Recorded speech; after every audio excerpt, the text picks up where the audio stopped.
What's up everyone, welcome back to my channel. I hope your Wednesday is going great so far. In today's video, I'm going to be sharing my recipe for a chicken biryani. Now I'm trying to get as traditional as possible with this chicken biryani. I'm going to have that chicken simmering in that beautiful Indian style curry sauce. I'm going to top it off with the basmati rice and I'm going to put it in the oven to steam. I know a lot of us are stuck at home, not able to go out to our favorite restaurants, and I know a lot of us love Indian food, so I decided I would share my recipe today.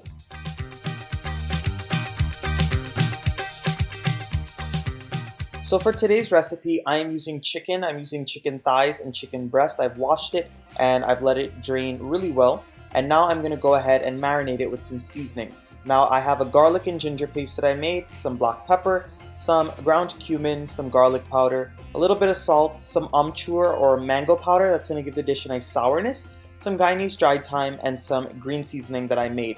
Now those two ingredients are not traditional to a chicken biryani, but honestly I had to put my little West Indian spin on it, so there you go. That's my little addition to it.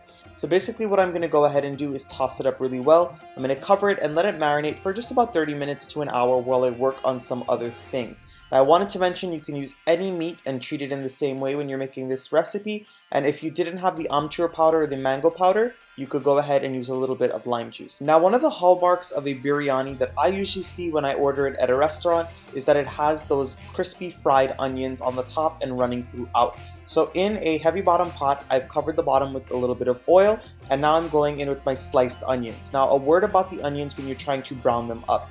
You want to have it on a moderate heat because if it's too high, they will burn very quick and they will get too brown unevenly. And I also wanted to mention you don't want to make them too thin because if you do they will burn, and you don't want to make them too thick or they will never get brown. So try to get it just in the right ballpark. Again, we're testing things out in the kitchen, so don't worry if it's not perfect. We're just aiming for the perfect taste here. And while my onions are browning up, I just wanted to show you guys what kind of rice I'm using in the recipe today.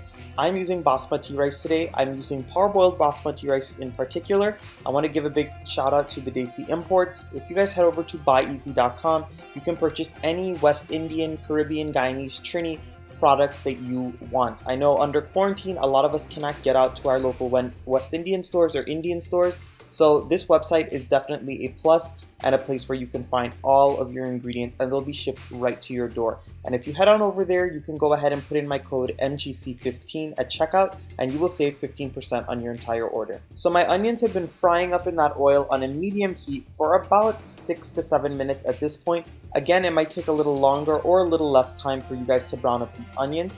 Basically what I'm going to do is I'm going to scoop them out, try to drain off as much oil as possible, and then I'm going to empty them out onto a plate. Now I'm not going to go ahead and put it on paper towels to drain off that oil because that oil is going to add flavor to the finished biryani, so try not to drain off too much of it. Now once you set those onions aside, you're going to use the oil in the bottom of the pot to brown your chicken. So remember, this was a chicken that I seasoned with all of those spices, and I'm just going to put it into the hot oil and let them brown up really well. This can take anywhere from about 15 to 16 minutes. Basically what you want to do is stir up the chicken, allow it to release all of its natural juices, and allow those juices to evaporate, and then for the chicken to brown up. This is after about 2 minutes of my chicken being in the pot. As you guys can see, the meat is starting to get sealed as it's starting to turn white.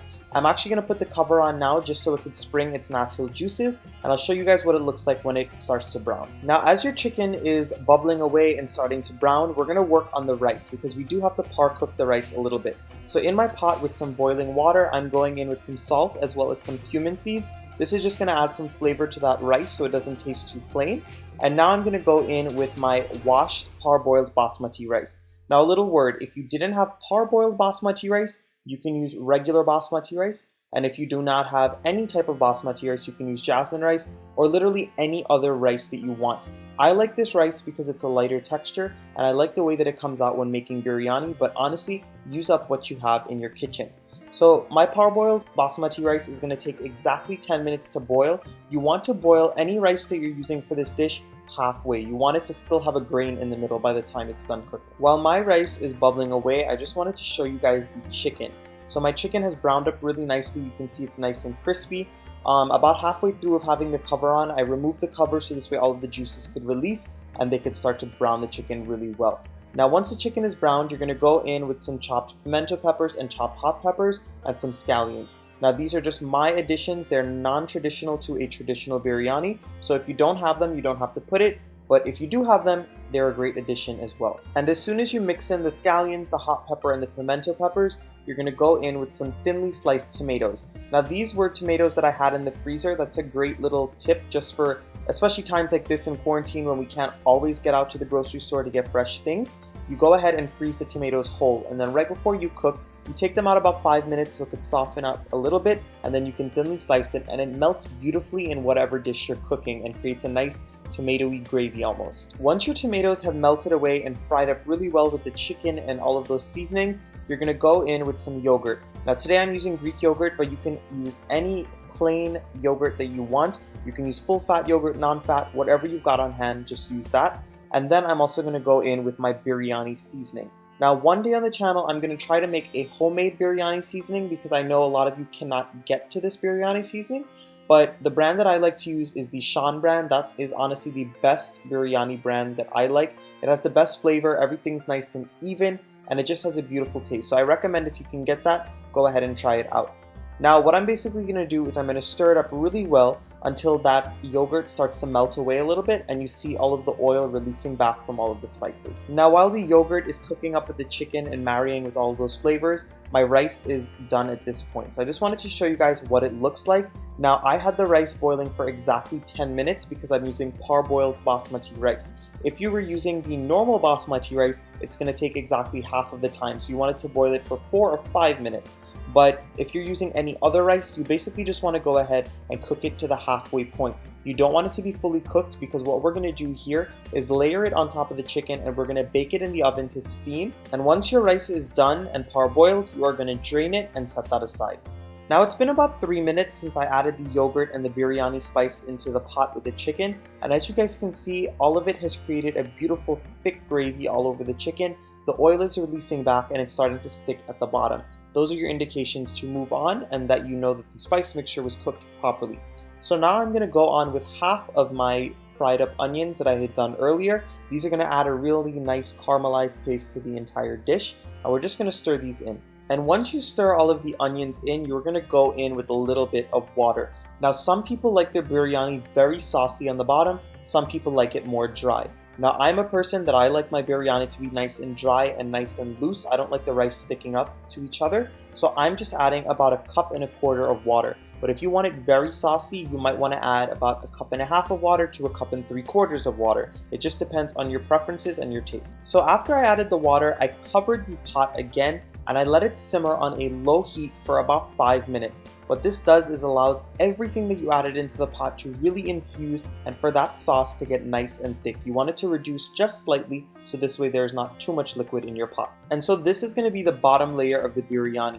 Now once this is done, you're going to go ahead and turn off the stove while it's still bubbling, and you're going to go ahead and add in your par-cooked basmati rice or whatever kind of rice you're using.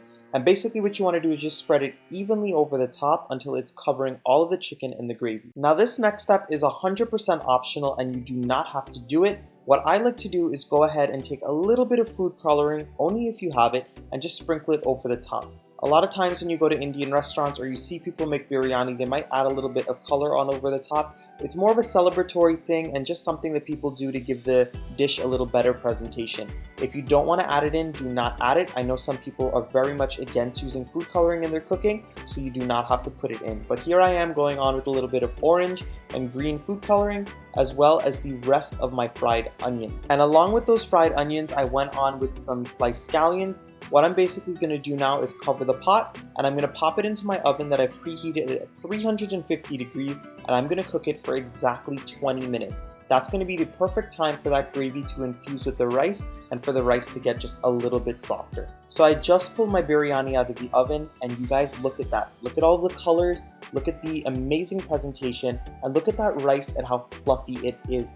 You guys, this biryani is one of the best that I have ever made and I truly enjoyed it. So I'm going to go ahead and start plating it out just to show you guys all of the colors and all of the different pieces of things that are in my biryani. That chicken looks so juicy, so succulent, and as you guys can see, the rice is exactly how I want it. It's not falling apart, it is not too mushy, it's nice and loose, and the chicken, all of the juices that were in the pot, they reduced really well, they cling to the chicken really well, and they started to stick to the bottom portion of the rice. So basically what you want to do is you don't really want to stir it up too much, you just want to start scooping it out of the pot, and over time as you get it into the plate, it will mix together. Now, as you guys can see, the spice mixture also got much darker than it was in the beginning. All of those flavors just condensed and got even more concentrated and clung around the chicken. I cannot wait to sink my teeth into this. So that's it guys, it's as plain and as simple as that. My chicken biryani is done. Now I wanted to mention a few things. If you cannot go to the grocery store to get certain ingredients, just go ahead and omit them and make the dish with what you do have. Cooking is all about using up the ingredients that you have in your fridge, your freezer, or your own kitchen pantry, and just having fun with the food. I truly believe that once you put the effort and the love into your food, it doesn't matter what you have lying around or what you put into it, the food will always taste amazing. So I hope you guys appreciated my version for a chicken biryani today. Again, this is a non-traditional version. I put my Caribbean and West Indian spin on it by adding in my green seasoning, my Guyanese thyme, and a few other ingredients you saw me add along the way. Please go ahead and adapt it to your own taste, your own preferences, what you have in your kitchen, and I promise your biryani will come out amazing. Just follow all of my techniques and you will have an effortless biryani. My rice is so nice and loose, the gravy is clinging to that chicken, the pieces of chicken were so juicy and succulent.